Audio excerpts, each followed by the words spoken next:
Hello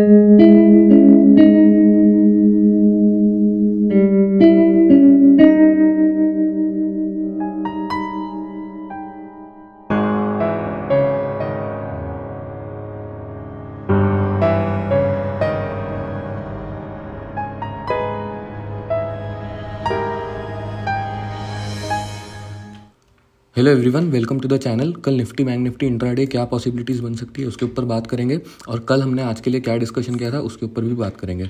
ठीक है, तो कल मैंने आपको क्लियरली ये बोला था कि अगर इस ट्रेंड लाइन का आपको 15 मिनट की कैंडल के साथ क्लोजिंग मिलती है तो आप उस पर बाय कर सकते हो, उसके नीचे आप स्टॉप लॉस लगा सकते हो। शॉर्ट के लिए मैंने आपको बोला था कि इस जोन के नीचे मुझे एक क्लोजिंग चाहिए, अगर क्लोजिंग मिल जाती है तो उसके नीचे आप बाय कर लो, उसके नीचे आप शॉर्ट कर दो और उसके ऊपर आप स्टॉप लॉस लगा दो।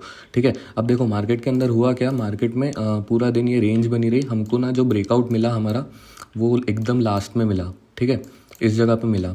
देखो कहने का मतलब कि यहाँ पर अगर मुझे क्लोजिंग नहीं मिली इसके नीचे तो मेरी शॉर्ट की ट्रेड एग्जीक्यूट नहीं हुई है। ठीक है, लेकिन मेरी लॉन्ग की ट्रेड यहाँ पे एग्जीक्यूट हुई है, लेकिन वो एकदम डे एंड के ऊपर हुई है। मतलब ये वाली जो हैमर कैंडल थी इसमें आप इसके ऊपर लॉन्ग कर सकते थे, इसके नीचे आप स्टॉप लॉस लगा सकते थे, लेकिन ना ये वाला एसएल आपका हिट हो जाता। उसके बाद ये वाली जो लास्ट कैंडल बनी थी, लास्ट सेकंड कैंडल, इसमें तो कोई एंट्री लेगा नहीं। दूसरी चीज़ ये भी होती है कि एक्सपायरी के दिन इतने एंड में कोई भी ट्रेड लेने की कोशिश नहीं करता है, क्योंकि मोमेंटम आने की पॉसिबिलिटी नहीं रहती है। तो निफ्टी के अंदर कल का सिंपल सा यही डिस्कशन है। निफ्टी में अगर आप ना डेली टाइम फ्रेम पे आके देखोगे तो डेली टाइम फ्रेम पे आपको एक हैमर मिला है। ठीक है, ये देखो डेली टाइम फ्रेम पे आपको वापस से एक हैमर मिला है। हमको पहले भी यहाँ पे हैमर मिला था, लेकिन इसका हमारा एसएल लग गया है। ठीक है, यहाँ पर एसएल लग चुका है पोजिशनल बेसिस पे। अभी मार्केट ने वापस आपको एक हैमर पैटर्न दिया है, उसके अलावा ये दोनों कैंडल मिला के आपको एक हरामी पैटर्न भी मिल रहा है। ठीक है, तो इसके ऊपर जैसी मार्केट फ्लैट खुल के क्रॉस करती है तो आप बाय कर सकते हो, उसके उसी 15 मिनट की कैंडल के ऊपर आप स्टॉप लॉस लगा सकते हो। ठीक है, 15 मिनट की क्लोजिंग इसके हाई के ऊपर चाहिए तभी आपकी ट्रेड एग्जीक्यूट होगी। ठीक है, मार्केट अगर गैप अप खुल जाती है ना तो मार्केट में फिर प्रॉफिट बुकिंग आने के चांसेस है। तो यहाँ पर आपको प्राइस एक्शन देखना पड़ेगा कि मार्केट हायर आया हायर लो बना रही है या मार्केट फिर नीचे प्रॉफिट बुकिंग की तरफ जा रही है। ठीक है, तो ये दो चीज़ आपको ध्यान रखनी पड़ेगी। शॉर्ट के बारे में अभी आपको नहीं सोचना है, आपको सिर्फ लॉन्ग के बारे में सोचना है, क्योंकि मेजर हमको ये जो हमारी इतनी बड़ी ट्रेंड लाइन बन रही थी इसका आज break and close daily time frame पे हमको मिल गया है। ठीक है, तो आप यहाँ से सिर्फ लॉन्ग की ट्रेड सोच सकते हो। ऊपर मार्केट ज़्यादा खुल गई, गैप अप खुल गई तो फिर मार्केट में प्रॉफिट बुकिंग आने के चांसेस हैं।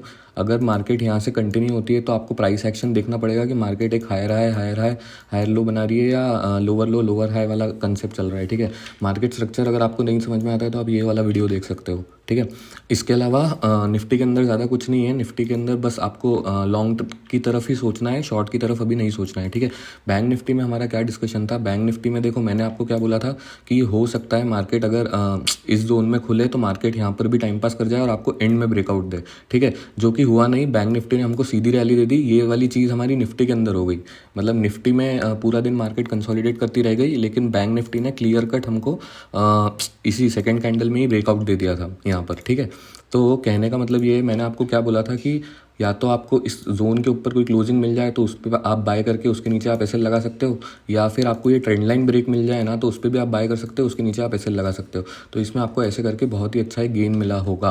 ठीक है, तो अब कल के लिए हमारा क्या डिस्कशन है बैंक निफ्टी में वो फटाफट डिस्कस कर लेते हैं। तो कल देखो ये वाली ट्रेंड लाइन आप रिमूव कर दो, ये वाली ट्रेंड लाइन भी आप रिमूव कर सकते हो, इसकी कोई ज़रूरत नहीं है अब। ठीक है, ये वाली भी अब तो देखो मार्केट कितना अच्छे से हमारे लेवल को रिस्पेक्ट कर रही है यहाँ पे, कि मार्केट जब ऊपर गई तो मार्केट इस लेवल को, जो हमारा लेवल ब्रेक हुआ था, उसको रीटेस्ट करने वापस आई। ठीक है, और मैं आपको हमेशा बोलता हूँ रीटेस्ट के बाद ही आपको एक बड़ी मूव मिलेगी। ठीक है, तो यहाँ पर अगर आप देखोगे ध्यान से, मैं इसको थोड़ा जूम कर देता हूँ आपके लिए ताकि आपको बेटर समझ में आए। अब ये देखो, अगर आपको इसमें ट्रेड लेनी थी, आप यहाँ पर भी मिस कर गए, आप यहाँ पर भी मिस कर गए, तो आप रीटेस्ट पे कैसे एंट्री ले सकते थे। रीटेस्ट पे एंट्री लेने के लिए आपको ये दोनों कैंडल स्टिक्स देखनी पड़ेगी, ये वाली कैंडल और ये वाली कैंडल, है ना। ये वाली दोनों कैंडल मिला के आपका क्या बन रहा है, एक हरामी पैटर्न बन रहा है। प्लस ये वाली सिंगल कैंडल मेरी एक हैमर भी है, प्लस ये कैंडल और ये कैंडल, ये तीनों कैंडल मिला के मुझे एक मॉर्निंग स्टार का भी पैटर्न मिल रहा है। तो मैं इस पर भी बाय कर सकता हूँ, इसके नीचे एसएल लगा सकता हूँ, या फिर मैं यहाँ पर भी बाय कर सकता हूँ, इसके नीचे एसएल लगा सकता हूँ। ठीक है, ये आपको एक डायरेक्शनल प्रॉफिट बहुत अच्छा मिलता। मैंने आपको बहुत ही क्लियरली ये बोला था कि डायरेक्शनल ट्रेड आपको ये दोनों लेवल के नीचे ही मिलेगी। ये वाले जोन के नीचे और ये वाले जोन के नीचे। देखो आज जैसे ये वाला जोन ब्रेक एंड क्लोज हुआ, आपको एक अच्छा डायरेक्शनल मोमेंटम मिला है यहाँ पे, है ना। तो इसी तरीके से मार्केट चलती है। अब हम लोग ना जो लेवल की ज़रूरत नहीं है वो हम डिलीट कर देते हैं, इसकी हमें ज़रूरत नहीं है। अब हमको जो ज़रूरत है वो ये दोनों लेवल की है। इसकी भी वैसे आपको कुछ ज़्यादा ज़रूरत नहीं है, लेकिन अभी मार्केट अगर यहाँ से करेक्ट होती है तो ये वाला एक लेवल आपके पास होना चाहिए, ठीक है। उसके अलावा अगर आप देखोगे तो ये हमारा जो हाई क्रिएट हुआ था, इसके ऊपर हमने एक लाइन बना के रखी है।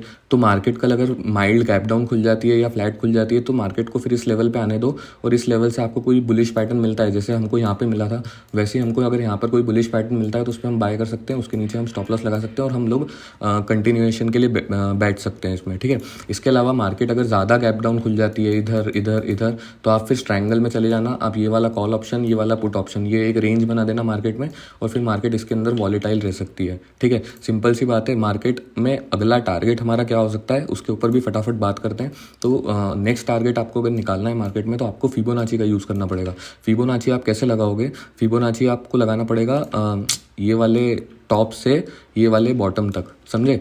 तो मैं आपको लगा के दिखा देता हूँ फटाफट कि फिबोनाची यहाँ पे कैसे लगेगा। इस टॉप से ये वाले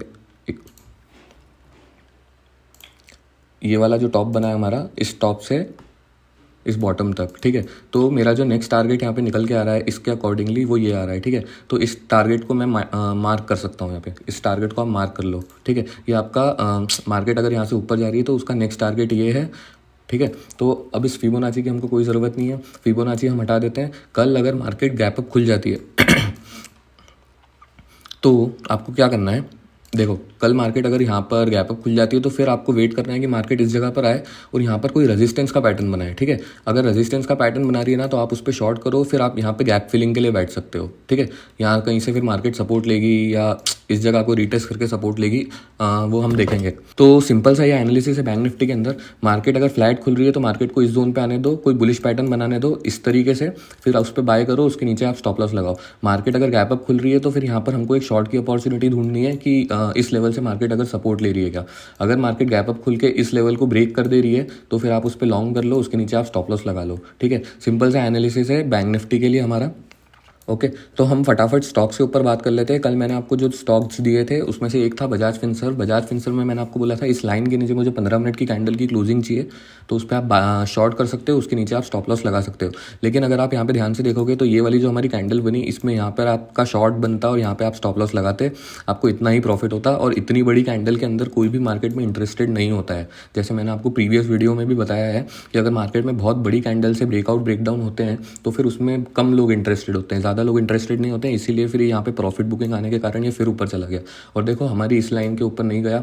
कल अगर मार्केट यहाँ से वापस जाती है ना तो कोई इसमें शॉर्ट चाहे तो कर सकता है इस लेवल के नीचे, ये वाले स्विंग के नीचे, ठीक है। इसके नीचे अगर किसी को क्लोजिंग मिल रही है तो उस पर वो शॉर्ट कर सकता है, उसके ऊपर वो स्टॉप लॉस लगा सकता है, ठीक है। सिंपल सा एनालिसिस था लेकिन यहाँ पर वो एग्जीक्यूट नहीं हो पाया अच्छे से, ठीक है। तो नेक्स्ट स्टॉक की हम बात करते हैं। नेक्स्ट स्टॉक मैंने दिया था ब्रिटानिया। इस लाइन के नीचे क्लोजिंग चाहिए थी जो नहीं मिली, आपको कुछ नहीं करना है। ब्रिटानिया कल भी आप अपनी वॉच लिस्ट में रखो, ये लाइन बना के रखो, 4383.35 का लेवल है। इसके नीचे कोई 15 मिनट की कैंडल क्लोजिंग दे रहे तो उस पर शॉर्ट कर दो, उसके ऊपर स्टॉप लॉस लगा दो, ठीक है। नेक्स्ट स्टॉक जो हमारा था HDFC बैंक। HDFC बैंक में हमारी ये रेंज बनी हुई है मार्केट के अंदर, ये देखो ये बहुत ही अच्छी रेंज बनी हुई है। ये भी आप अपनी वॉच लिस्ट में रखो, इन दोनों लाइंस पे आप अलर्ट लगा के रखो। किसी भी साइड आपको ब्रेकडाउन या ब्रेकआउट मिलता है, अगर आपको इसका ब्रेकआउट मिलता है तो बाय कर लो, इसका ब्रेकडाउन मिलता है तो शॉर्ट कर दो, ठीक है। HDFC में सिंपल सा एनालिसिस है। HDFC में शॉर्ट की ट्रेड अगर आती है तो यहाँ पर एक गैप भी पड़ा हुआ है, ये गैप भी फिल हो सकता है, ठीक है। उसके अलावा कल के लिए मैंने क्या स्टॉक्स पिक करे हैं वो मैं आपको बता देता हूँ। पहला है JSW स्टील। इसके डेली टाइम फ्रेम पे अगर आप आके देखोगे तो इस जगह पर मुझे एक हरामी पैटर्न मिला है, ठीक है।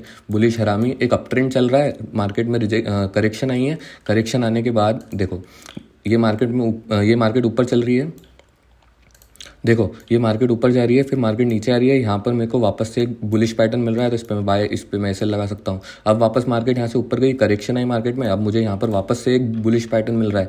ये दोनों कैंडल आपकी एक बुलिश हरामी कैंडल है, इस पर आप बाय कर सकते हो, इसके नीचे आप स्टॉप लॉस लगा सकते हो। इस पोजिशनल बेसिस पे मैं बोल रहा हूँ, ठीक है। तो ये आपको एक पोजिशनल ट्रेड मिल जाएगी यहाँ पर। इसके अलावा अगर आपको इसको इंट्राडे ट्रेड करना है तो इंट्राडे ट्रेड करने के लिए सिंपल सी एक चीज़ है कि ये जो लेवल है इसको मार्क कर लो 746.70, इसके ऊपर ऊपर कोई 15 मिनट की कैंडल आपको क्लोजिंग दे दे तो उस पर बाय कर लो, उसके नीचे आप स्टॉप लॉस लगा लो। नेक्स्ट स्टॉक जो हमने पिक किया है वो है बालकृष्णा इंडस्ट्री। ये भी एक अप ट्रेंड के अंदर चल रहा है और मुझे यहाँ पर बहुत ही अच्छा एक बुलिश एनगल्फिंग का पैटर्न मिला है। मतलब ये वाली जो दोनों कैंडल है, इस कैंडल और इस कैंडल को हम बोलते हैं बुलिश एनगल्फिंग, ठीक है। इसके ऊपर अगर मार्केट निकलती है, कोई 15 मिनट की कैंडल क्लोजिंग देती है आपको, तो उस पर बाय कर लो और उसके नीचे आप स्टॉप लॉस लगा लो, ठीक है। सिंपल सा एनालिसिस है बालकृष्णा इंडस्ट्री के लिए, ठीक है। और मैं देख लेता हूँ कुछ बचा है क्या, नहीं कुछ नहीं बचा है। तो हम लोग यहाँ पर अपना इस एनालिसिस को ख़त्म करते हैं। अगर आपको ये वीडियो पसंद आया तो इसको लाइक शेयर एंड सब्सक्राइब करना। मैं मिलता हूँ आपको नेक्स्ट वीडियो में, तब तक के लिए हैव अ ग्रेट डे।